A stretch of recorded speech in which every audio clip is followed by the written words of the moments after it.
number of in-state schools yesterday. What you gain out of that, just getting the chance to get around and see more of these coaches face-to-face? Well, it was awesome. You know, I love going in these small towns and seeing the downtowns and the architecture and everything, and then get to the schools, and some schools they hadn't seen us in a little bit, so they were appreciative of being there. We don't want to miss anybody, whether it's a scholarship kid or a walk-on, and we want these coaches to feel that they're part of this family.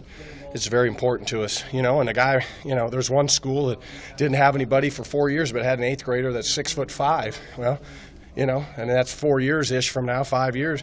But we don't want to miss on that kid. And if we don't go in there, we don't know about him. So we want these Nebraska coaches to know that we want them to be a part of this deal in our journey to get this place back to where it needs to be. You were like in the southeast, like Auburn and Fall City and down south yesterday? I was in a certain region. I probably won't say where, but I was in a certain region. Yeah. You don't want that 8th grader's name out. No, definitely don't want to do that. Hey, you did call plays on Saturday. Are you looking forward to that? Yeah, it's fun. I mean, it's a great challenge, and we'll put in some different wrinkles and everything like that. I mean, I'm personally getting these guys. Hey, this is a game. It's Big Ten Network. Let's go. All right, we're not going to sit back and just concede anything. We're trying to win the game. And that's the mentality these guys need to do every time they go out there. It doesn't matter who it's against. We're trying to compete and score and get better. And so, I won't be the loony bird on the sideline, but I was a head coach for 12 years. It kind of brings back memories a little bit, so it's fun, and we'll get these guys excited, and let's go out there and see what happens. What went into deciding how you split up your guys, red and Really, it kind of came down to the position coaches, deciding which sides that they wanted, and looking at, getting guys certain reps and this, that, and the other. But at the end of the day, it's divvied up, and guys will get plenty of opportunities to go out there and show what they can do. And we're excited. I think the weather should be a little bit better than originally forecasted, so it should be a decent day. And our fans will be able to see, a glimpse kind of what we're going to do. And this will give us an opportunity to kind of catapult into the off season or the summer, because these guys, we're stressing really we need to have an unbelievable summer. So when we come back in August, we're shot out of a cannon, ready to go. Ryan, how did you split up the running backs? Who's on which side? I really did kind of a coin flip on kind of the top guys, the top 4 or 5 guys, sorry. So I think it's a Wilbon and Greg Bell, Wyatt Mazur, Ben Miles, and Bo Kittrell on the red. And then the white team is Devine, Jalen Bradley, Rose, and Hemphill. So and Brody Belt is questionable, so he'll be on one of the teams. But I just kind of divvied it right down the middle and go play. What has this spring meant to Greg Bell, just being here, and what do you think he's gained out of it? Well, I think any time you can get a new kid, whether it's a high school kid graduating early or a transfer here on campus, I mean, getting that spring in the off season is huge. They're so much farther ahead. So when they get back in the fall, they've understood what the expectations are. All right, so they've been kind of given the answers to the test early before the new guys are coming in, and they'll have to pick that up very quickly. But it gives them a chance to understand what we want, how we want to practice, the details of everything. And anytime you can get these guys here early, it's just tremendous. And so for him, it was big. And he's done a lot of good things, but he's got a lot of things that I'm going to be on him, the details to be great. And we just can't settle for anything but that.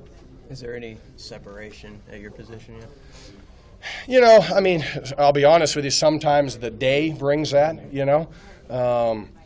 I'm not going to say if we were playing a game today what I would do. I mean, I think all the guys need to be ready to play in some role.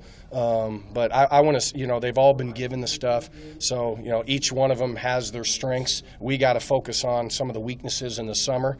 And then when it gets down to the fall camp, I mean, it'll be, fine-tooth comb on, all right, if we're not doing this, then, you're not going to be the guy. And but the thing about this offense is we play multiple guys. It's not one guy, like I said before, getting 80 reps. We just go so fast, and we just, we want to be able to have as many guys as we can that can go in and play, and that gives you depth, and that's what we're trying to get accomplished. How much is Trey Bryant still kind of a missing piece of the puzzle, not knowing what he's going to give you with that knee in August? Well, the biggest thing with him right now is to get with the training staff and progress with them, number one. And number two is, mental stuff. So he's in the meetings, he's out there, and I will question him just like I question everybody else. And, for the most part, he understands what's going on. So when Trey gets his opportunity, he'll be thrown in just like everybody else. And then we got Miles Jones coming in, Maurice Washington coming in. So, that's the beauty of it. What we're trying to do is create competition. All right, and at every spot. So then, the guy that goes out there every day and is consistent, that's going to be the guy. So you can't think you've ever got it made. When you think you've got it made, you're going to digress, and we can't have that. What's your message to Maurice and Miles as they get ready to come here pretty quickly? We're sending them the plays, be learning the plays, and be in shape and be ready to compete just like everybody else. At the end of the day, in spring we kind of gave the seniors an opportunity to kind of show what we can do. But come the fall, everybody's kind of showing what they can do. Now it's throw those guys in. It's made the best man win. We're not playing for participation medals. We're trying to win championships. So it's the guys that are getting it done that are going to play.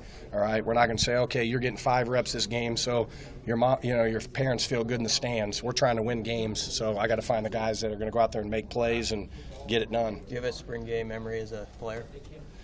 I had I can't remember the year, but I had a post route that I caught, and we had 2 37s. I was 37, and Darren Schmadeke, you remember the Schmadeke brothers?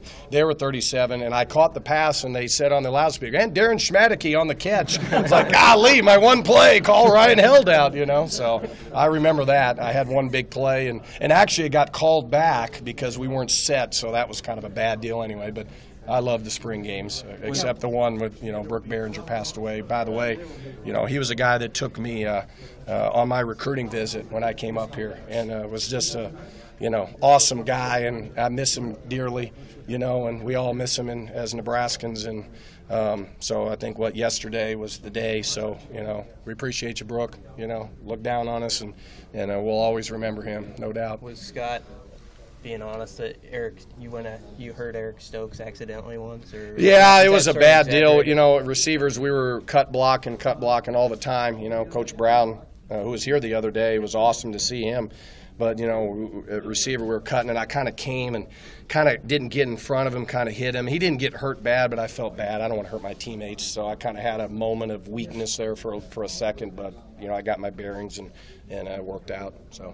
What's McHale done with his opportunity so far? You talked about getting the seniors the first shot sort of in the spring. How has he come through spring ball? When he's fresh and ready to go, he's good.